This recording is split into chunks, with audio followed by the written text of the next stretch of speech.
भिखारी हो भी या चतुर बीरबल की कहानी। बीरबल बहुत नेक दिल इंसान थे। वे सदैव दान करते रहते थे और इतना ही नहीं, बादशाह से मिलने वाले इनाम को भी ज़्यादातर गरीबों और दीन दुखियों में बांट देते थे। परंतु इसके बावजूद भी उनके पास धन की कोई कमी न थी। दान देने के साथ साथ बीरबल इस बात से भी चौकन्ने रहते थे कि कपटी व्यक्ति उन्हें अपनी दीनता दिखाकर ठग न ले। एक दिन बादशाह अकबर ने दरबारियों के साथ मिलकर एक योजना बनाई कि देखते हैं कि सच्चे दीन दुखियों की पहचान बीरबल को हो पाती है या नहीं।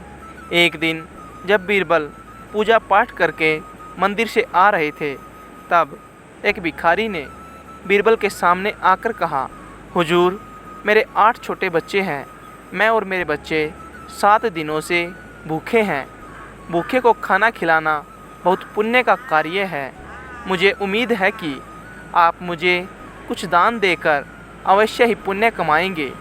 बीरबल ने उस व्यक्ति को सिर से पांव तक देखा और एक क्षण में ही पहचान लिया कि वह ऐसा नहीं है जैसा वह दिखावा कर रहा है। बीरबल मन ही मन मुस्कुराए और बिना कुछ बोले ही एक ऐसा कठिन रास्ता चुना जिस पर आगे चलकर एक नदी पार करनी पड़ती थी। भिखारी भी बीरबल के पीछे पीछे चलता रहा। बीरबल ने नदी पार करने के लिए जूती उतारकर हाथ में ले ली। उस व्यक्ति ने भी अपने पैर की फटी पुरानी जूती हाथ में लेने का प्रयास किया। भिखारी जैसे ही नदी पार करने लगा, बीरबल ने गौर से उसके पैरों पर नज़र गड़ाई। भिखारी के पैर साफ सुथरे मुलायम चमड़ी के नज़र आ रहे थे। बीरबल ने नदी पार करने के बाद कंकरीली ज़मीन से बचने के लिए जूती पहनना चाहा, लेकिन भिखारी को परखने के लिए उसने ऐसा किया नहीं और धीरे धीरे आगे बढ़ता रहा। जबकि भिखारी ने नदी पार करते ही तुरंत जूती पहनकर बीरबल के पीछे पीछे चलते हुए एक बार फिर आवाज़ लगाई, दीवान जी, दीन दुखिया की पुकार आपने सुनी नहीं? बीरबल बोले, जो मुझे पापी बनाए मैं उसकी पुकार कैसे सुन सकता हूँ? क्या आप मेरी सहायता करके पापी बन जाएंगे? हाँ, वह इसलिए कि शास्त्रों में लिखा है कि बच्चे का जन्म होने से पहले ही भगवान उसके भोजन का प्रबंध करते हुए उसकी माँ के सतनों में दूध दे देता है, उसके लिए भोजन की व्यवस्था कर देता है। यह भी कहा जाता है कि भगवान इंसान को भूखा उठाता है पर भूखा सुलाता नहीं है।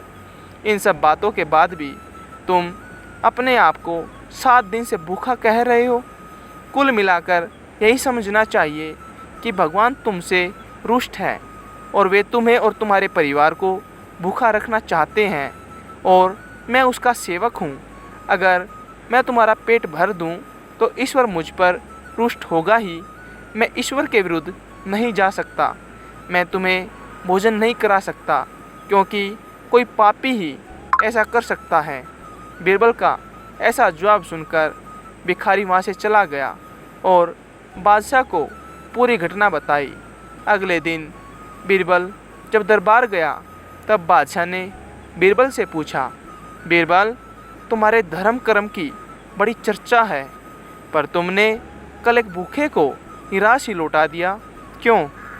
अलंपना, मैंने किसी भूखे को नहीं बल्कि एक ढोंगी को लौटा दिया था। बीरबल, तुमने कैसे जाना कि यह वाकई भूखा न होकर ढोंगी है? उसके पैरों को और पैरों में पहनी चप्पलों को देखकर माना कि चप्पल उसे भीख में मिल सकती थी, पर उसके कोमल मुलायम पैर तो भीख में नहीं मिले थे जो कंकड़ की गड़न सहन न कर सके। बादशाह अकबर बीरबल की चतुराई से बहुत खुश हुए।